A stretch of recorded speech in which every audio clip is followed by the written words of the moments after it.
2151020306, Prodi Perbankan Syariah kelas G. Di sini saya akan menyampaikan ceramah saya yang berjudul tentang sabar beserta dalilnya guna untuk memenuhi tugas PPI. Assalamualaikum warahmatullahi wabarakatuh. Alhamdulillahirrabbilalamin. Wassalatu wassalamu ala asrofil anbiya'i wal mursalin sayyidina wa nabiyana Muhammadin wa ala alihi wa sahbihi ajmain, amma ba'du. Teman-teman yang semoga dirahmati oleh Allah, pertama dan yang paling utama, mari kita bersyukur kepada Allah Subhanahu wa Ta'ala yang telah memberikan kita kenikmatan berupa Islam dan iman. Kedua kalinya, semoga sholawat dan salam selalu tersampaikan kepada Nabi kita, Nabi Muhammad Sallallahu Alaihi Wasallam beserta keluarga beliau, para sahabat dan juga para pengikutnya hingga akhir zaman. Teman-teman yang semoga dirahmati oleh Allah, sebelum kita menginjak pada materi ceramah yang hendak saya sampaikan, di sini saya selaku penceramah mewasiatkan kepada diri saya dan para teman-teman sekalian untuk bertakwa kepada Allah dengan sebenar-benarnya takwa. Di dalam Al-Quran, Allah Subhanahu wa Ta'ala berfirman, A'udzubillahi minasyaitonirrajim, Bismillahirrahmanirrahim. Ya ayyuhalladzina amanu taqullaha haqqa tuqatih wa la tamutunna illa wa antum muslimun. Yang artinya, wahai orang-orang yang beriman, bertakwalah kepada Allah dengan sebenar-benarnya takwa kepadanya, dan janganlah kamu mati kecuali dalam keadaan muslim. Quran Surat Ali Imran ayat 102. Teman-teman yang semoga dirahmati oleh Allah, pada kesempatan yang berbahagia ini, izinkanlah saya selaku penceramah untuk membawakan ceramah tentang sabar beserta dalilnya. Mudah-mudahan tema ceramah tentang sabar yang hendak saya bawakan dapat memberikan pencerahan sekaligus menambah wawasan kita, khususnya yang berkaitan dengan kesabaran. Teman-teman yang dirahmati oleh Allah, sebetulnya apakah yang dimaksud dengan sabar itu sendiri? Apakah yang dimaksud dengan sabar adalah berdiam diri ketika dizolimi? Ataukah sabar itu berarti menerima dan pasrah saja atas keadaan yang ada tanpa melakukan perubahan menuju yang lebih baik? Ternyata teman-teman, sabar yang dimaksud di dalam Islam itu adalah menahan diri dari segala sesuatu yang dilarang oleh Allah Subhanahu wa Ta'ala. Artinya, dalam menghadapi situasi apapun, baik itu situasi yang menyenangkan ataupun tidak, kita harus menahan diri agar tidak melakukan perbuatan yang dilarang oleh Allah Subhanahu wa Ta'ala. Sebagai contoh, misalkan kita dihadapkan dengan masalah rumah tangga, yaitu pasangan kita melakukan perbuatan zina, nauzubillah min dzalik. Maka yang harus kita lakukan adalah menyelesaikan masalah tersebut dengan cara yang baik.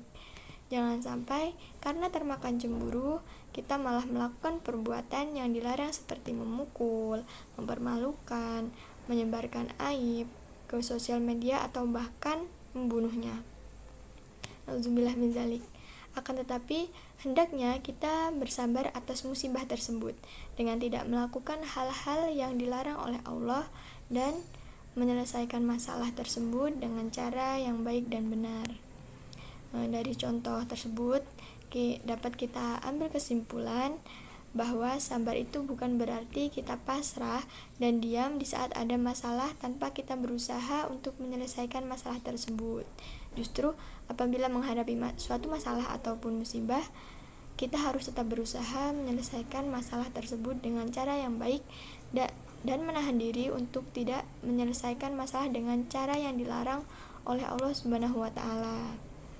Teman-teman yang semoga dirahmati oleh Allah, bila disampaikan ceramah tentang sabar, tidak afdol rasanya apabila tidak dijelaskan apa saja jenis-jenis sabar dalam agama Islam. Tujuannya agar wawasan kita tentang sabar tidak hanya di seputar sabar dalam menghadapi musibah saja. Ternyata di dalam Islam sabar itu ada 3 tingkatan. Yang pertama adalah sabar dalam ketaatan. Yang kedua adalah sabar untuk tidak melakukan kemaksiatan, dan yang ketiga adalah bersabar dalam menghadapi musibah atau cobaan. Nah, dari ketiga jenis sabar tersebut, ternyata tingkatan sabar yang paling tinggi adalah bersabar dalam ketaatan.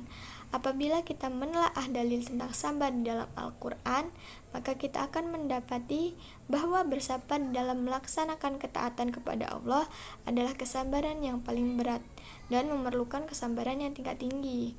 Di dalam Al-Quran disebutkan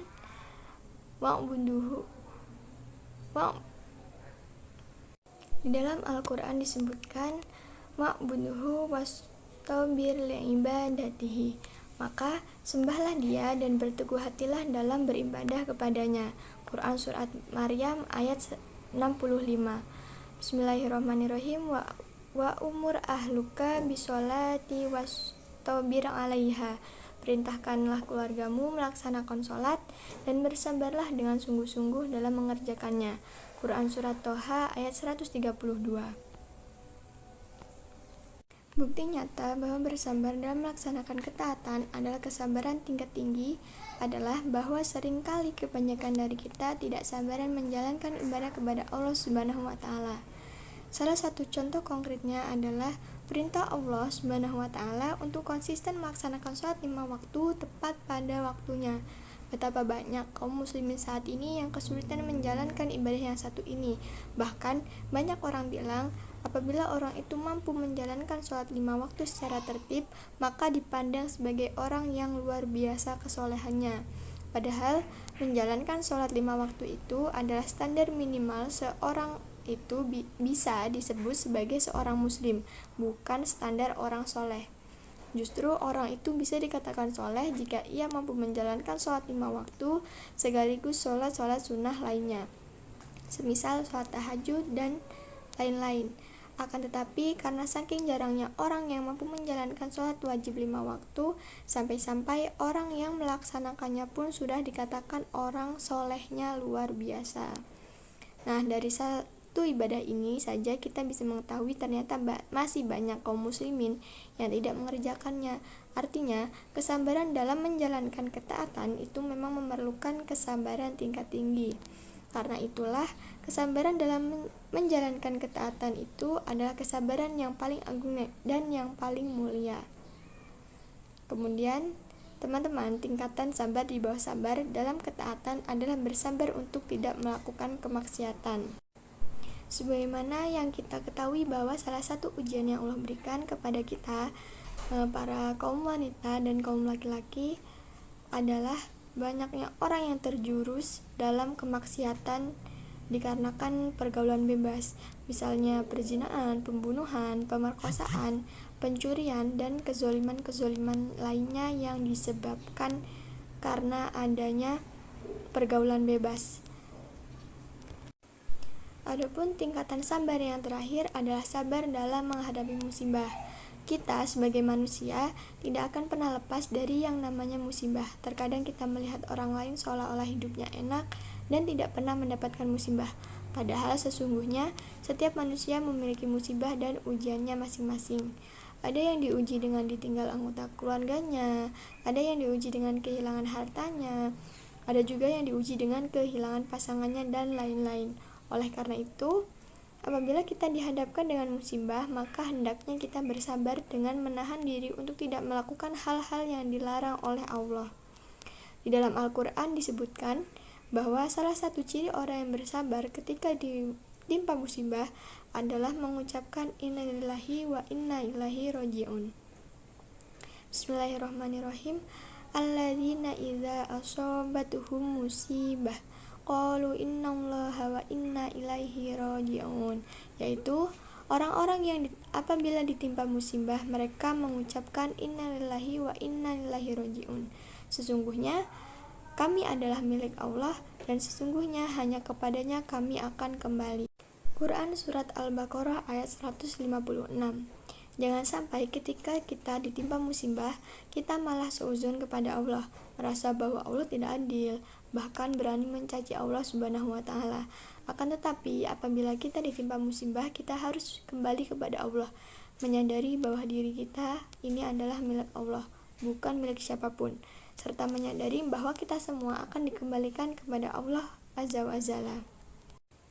Teman-teman yang semoga dirahmati oleh Allah, sesuai tema ceramah kali ini yaitu ceramah tentang sabar beserta dalilnya, Maka penceramah akan sedikit membawakan 3 dalil tentang keutamaan sabar yang terdapat di dalam Al-Quran. Pertama, jangan pernah berpikir kita pasti masuk surga sebelum diberi cobaan oleh Allah, lalu kita sanggup bersabar menghadapi cobaan itu. Allah Subhanahu wa Ta'ala berfirman, Bismillahirrahmanirrahim. Am hasibtum an tadkhulul jannata walamma ya'tikum masalul ladzina khalaw min qablikum massatuhumul ba'sa awadh-dharra wazulzilu hatta yaqula rasula walladzina amanu ma'ahu matta nasrullah inna nasrullaha qarib. Apakah kamu mengira bahwa kamu akan masuk surga, padahal belum datang kepadamu cobaan seperti yang dialami orang-orang terdahulu sebelum kamu? Mereka ditimpa kemelaratan, penderitaan, dan diguncang dengan berbagai cobaan. Sehingga Rasul dan orang-orang yang beriman bersamanya berkata, kapankah datang pertolongan Allah? Ingatlah, sesungguhnya pertolongan Allah itu dekat. Quran Surat Al-Baqarah ayat 214. Kedua, pahala sabar itu tidak ada batasnya. Allah Subhanahu wa Ta'ala berfirman, Bismillahirrahmanirrahim. Innama yuwaffas sabiruna ajrohum bighairi hisab. Sesungguhnya hanya orang-orang yang bersabarlah yang disempurnakan pahalanya tanpa perhitungan. Quran Surat Az-Zumar ayat 10. Ketiga, Allah itu cinta dengan orang-orang yang bersabar. Allah Ta'ala berfirman, Bismillahirrahmanirrahim. Wa ka'ayyam man nabiyyi qatala ma'ahu ribbiyuna katsir fama wahanu lima asabahum fi sabilillahi wa ma dha'afu wa mastakanu wallahu yuhibbus sabirin. Betapa banyak nabi yang berperang didampingi sejumlah besar dari pengikutnya yang bertakwa, mereka tidak menjadi lemah karena bencana yang menimpanya di jalan Allah, tidak patah semangat dan tidak pula menyerah kepada musuh. Allah mencintai orang-orang yang sabar. Quran Surat Ali Imran ayat 146. Nah, dari ketiga dalil tersebut kita mengetahui bahwasannya ternyata siapapun orangnya, apapun status sosialnya, apapun dia adalah seorang muslim, maka ia akan diberikan cobaan oleh Allah. Tujuannya apa? Tujuannya agar Allah mengetahui seberapa besar ia mampu mempertahankan keimanannya, apakah ia mampu bersabar ataukah tidak. Kemudian ada dalil yang kedua, disebutkan bahwa pahala sabar itu tidak ada batasnya. Ia menunjukkan bahwa sesungguhnya sabar itu memang tidak ada batasnya. Selama kita hidup di dunia, maka kita selalu dituntut untuk bersabar.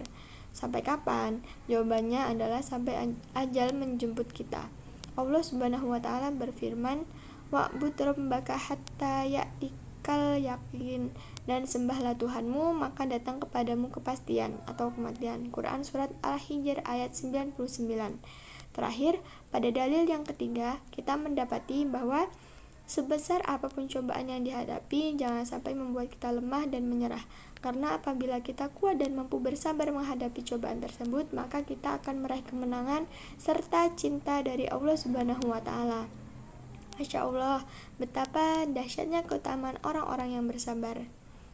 Demikianlah ceramah tentang sabar beserta dalilnya yang bisa saya sampaikan. Semoga tema ceramah tentang sabar ini dapat membuat kita semakin kuat dan bersabar dalam menjalankan ketaatan kepada Allah. Dan semoga kita dijadikan oleh Allah Subhanahu wa Ta'ala termasuk hamba-hambanya yang senantiasa bersabar. Amin ya rabbal alamin. Sekian dari saya akhiri. Wassalamualaikum warahmatullahi wabarakatuh.